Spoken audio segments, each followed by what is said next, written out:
For decades, Native Americans and Alaskan Natives have experienced disproportionately high rates of murder, rape, and other violent crimes, an outcome experts say of generational trauma and systemic abuse. Tackling the issue has been a rare bipartisan effort. President Trump is now continuing a Justice Department program to surge FBI agents to help solve cases of missing and murdered Indigenous people. As Stephanie Sy reports from New Mexico, a lack of law enforcement resources is just one reason why so many of these cases are never solved. It's part of our ongoing series, Race Matters. Giggles and the breathless joy of childhood breathe life into the dusty Jemez Pueblo. The grandkids are all right, but it wasn't always so. So Shauna actually had four kids, 3 girls and 1 boy. Wilson was her only boy she had. And it was actually the hardest to, comfort him when she passed. Geraldine and Benjamin Toya are potters by trade. They work while they reminisce about their late daughter. She used to follow me around everywhere I go. In July of 2021, Shauna was with Geraldine at a family party. About 6 hours later, Geraldine got a call in the dead of night. When I got that call that morning at 3:15 to say that they found my daughter deceased at a park in her ride, it didn't, it was like a bad dream. That's what I wanted to see it as, because I just saw her. I just spoke with her. It can't be her. The incident report says EMTs tried CPR on Shauna, but she was beyond help.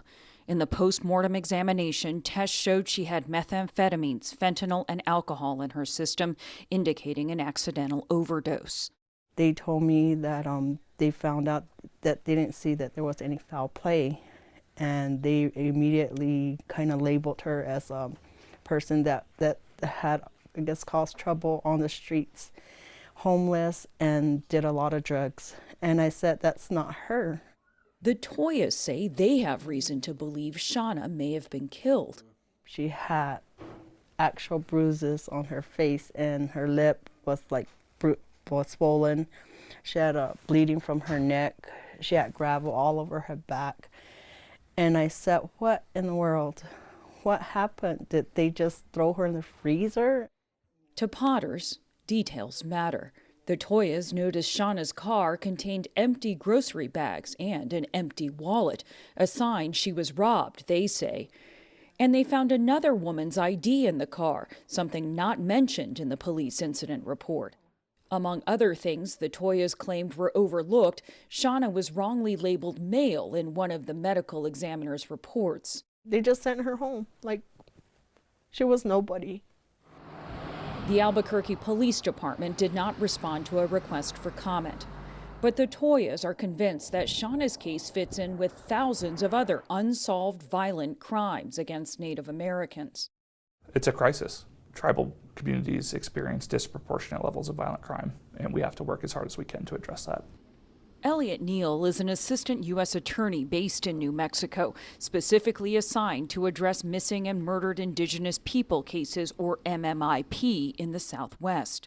Under federal law, the FBI works with tribes to investigate major crimes in Indian country. Crimes like domestic violence, assaults, things like that, child abuse, child sexual abuse, things like that are sort of MMIP precursors that lead to those deaths. There are at least 4,300 cases of unsolved violent crimes against Native Americans across the country.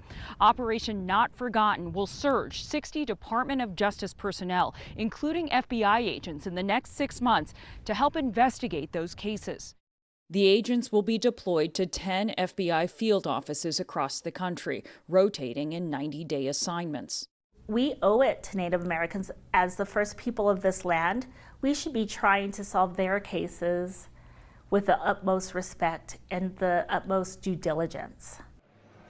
Darlene Gomez is an attorney and advocate for missing and murdered Indigenous people based in Albuquerque.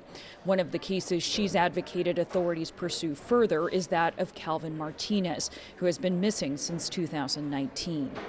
He lost his wife and his son in a family fire in 2014.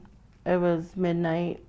December 23rd, 2014, I woke up and I heard my brother yelling, and I got up and I went outside and I just seen his whole trailer on fire. And he got out, and I think he went back in to grab the baby and her, and she fell over.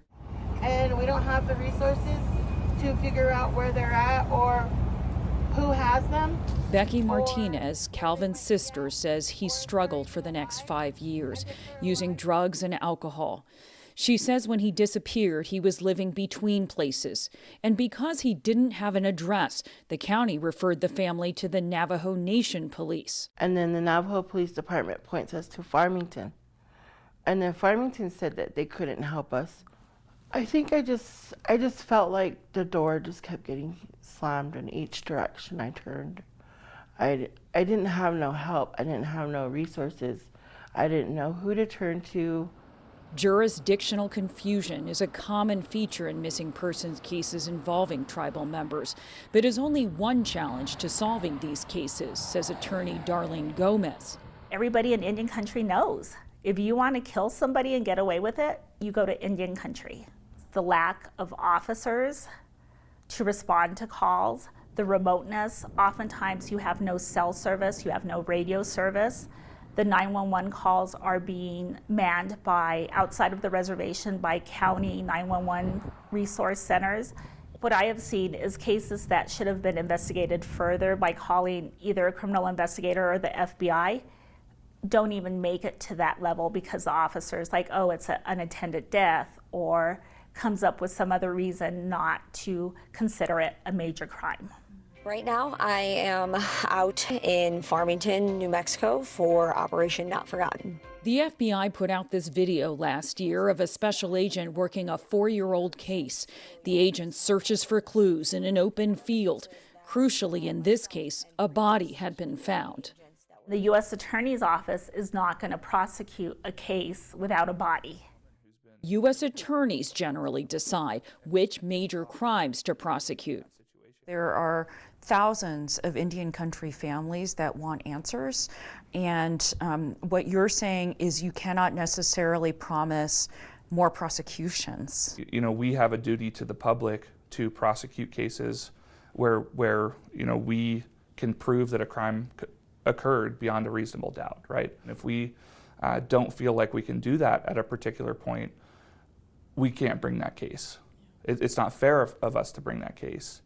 In the latest statistics from the Department of Justice, U.S. attorneys' most commonly cited reason for declining to prosecute cases in Indian country was insufficient evidence.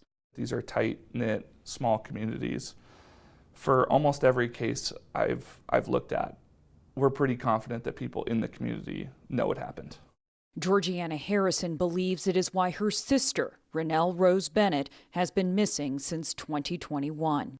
That's the only thing that I wish people would do. I don't know what kind of thrill they have from withholding information. You think that there's people in the community on the yes, reservation that are withholding? Definitely. There is people out there that are withholding information, and they need to, if they see something, say something. Tell somebody. I mean, there's kids out here hurting. There's mothers out here hurting. What if it was their children? The search for answers also looms over the Toyas back on the Jemez Pueblo. The kids have gone to counseling, and Wilson no longer goes to bed hoping his mom will be there when he wakes. The youngest girl, Shaylee, reminds them of Shauna. She's just like her mom. Her mom used to sing everywhere she went. And every time she was going to talk, it was in more singing than talking. Yeah. Geraldine Toya says it's the grandkids that motivate her continued quest to try and get the case reopened. For the PBS NewsHour, I'm Stephanie Sy on the Jemez Pueblo in New Mexico.